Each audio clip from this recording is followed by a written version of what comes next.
Jesse, Nate, Nick, drums, bass, guitar, piano, and vocals. The Deer Hunter came to Culture Shock on April 18th and spoke with the Brick's Phil Corso.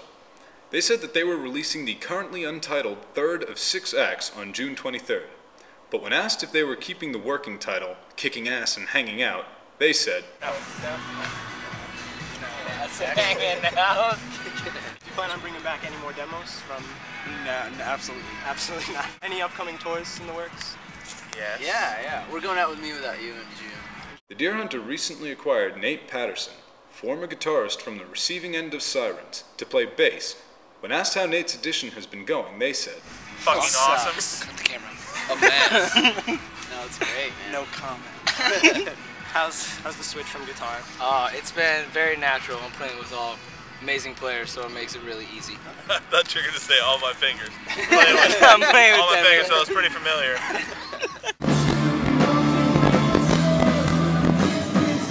How's Act 3 going to be different from Acts 2 and 1?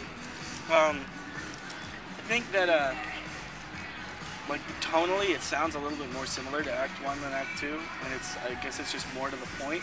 Right. It's I think it's like 58 minutes long, and even though compared to a lot of other bands' full lengths, that's long compared to like full length for us so far, it's pretty short.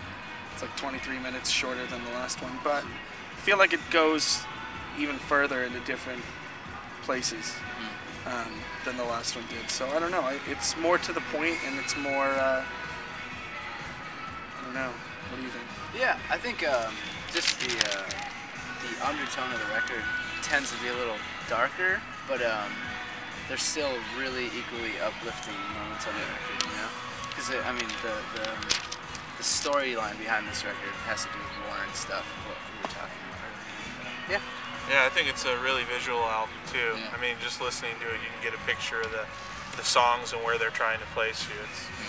Can you tell me any lyrical or like musical inspiration that, for this record specifically, people can expect? No Ouija board, I got you. I don't really know. I know it's a rough question. No. It's a good question, but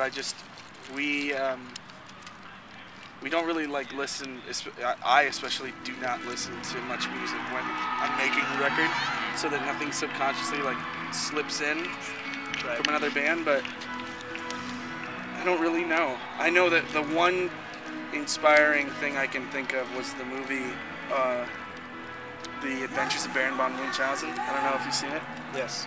But there's this scene that near the beginning where he's at the Turkish king's palace, and there's the theme that they have in the background is a very like definitive theme. And when we wrote this one song, we had actually tried using that theme verbatim just because it was so perfectly written, and it was the part in the song. It's not like a really I don't want to say it's not an important part, but it's not like the center of the song, so it would be an allusion and like paying homage to that other track, but we ended up shifting it around. But that's the only actual piece of inspiration I can think of.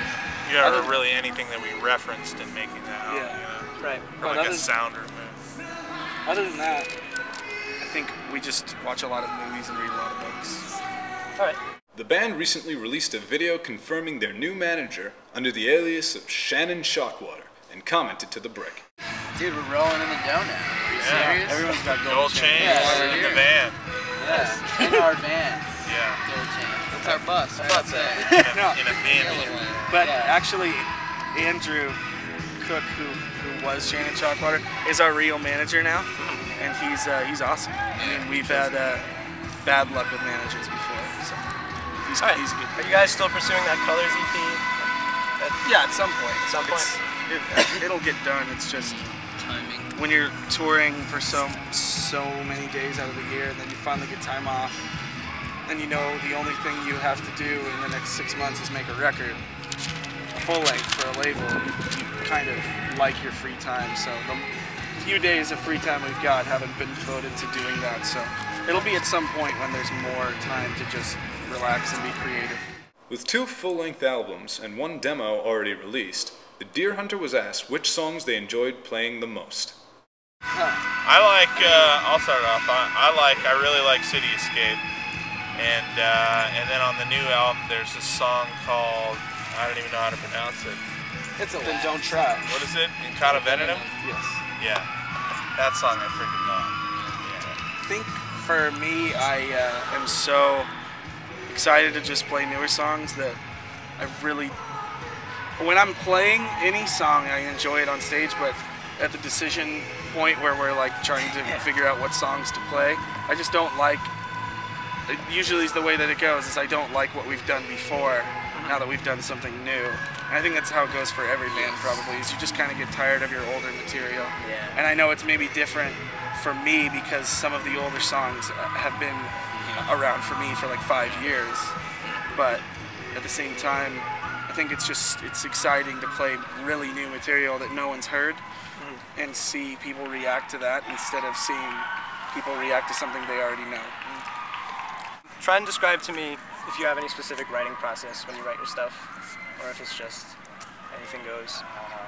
A lot of pressure on Casey. Dude, what are you... Yeah.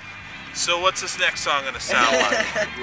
Oh, actually, for this Play record, we tried writing it in sequence from like the beginning of the story of this record to the end. But I think we got like, what, halfway through, and it was... I think we got the skeletons of almost everything, Yeah. like at least something for everything, and then it was kind of jumping around to finish writing, and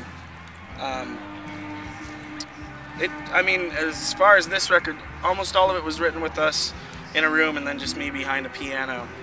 It was different. The last record was me behind a piano basically in an apartment with nobody else having instruments around and just demoing the stuff out with all of us kind of sitting there. And then on this record, it was me behind a real piano and all of us in a room together and then throwing out ideas and then fleshing them out as a band so that we could kind of start the songs having a basis as a band instead of, like, they still come off as compositions, but they're rooted in all of the bass, drums, guitar, and piano instead of a song that's rooted in a xylophone riff or a song that's rooted in something else that we don't necessarily play live.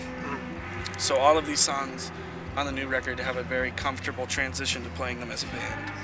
We asked the Deer Hunter what they thought of SUNY Purchase after seeing it for the first time. There's too many hippies. That was my last question. That's it. A lot of dudes without t-shirts. We're an art Really a lot of college. hippies. See, that's the art college, yeah. Art and music. I had a feeling. Oh, course that's it Sneaking is. suspicion. Now that makes sense. We did pick up a copy of the Naked issue. Yeah. What's that all about? Yeah, I think that kind of Pretty freaks us all out. Yeah. That's art too. Yeah. No, that's pornography. That was what That's what I've been saying. And when there's a dude standing there, and like, this is gonna sound really weird, but if there's a dude standing there, at least let him be well endowed. And not like some guy where it just looks like there is like a jawbreaker painted flesh color and stuck to somebody's pubic hair. His It's just, almond it's just a, attaché just yeah. chilling. Hey, that was a picture of me. That wasn't why, very that's nice. why it was so hairy. No, but it was, it's just, that is weird. And there's a lot of, I don't know. Colleges are weird to me. I never got to one, so they're four. Regardless of what they thought of the campus, the Deer Hunter pulled off a great show with both new and old songs and the audience begging for more.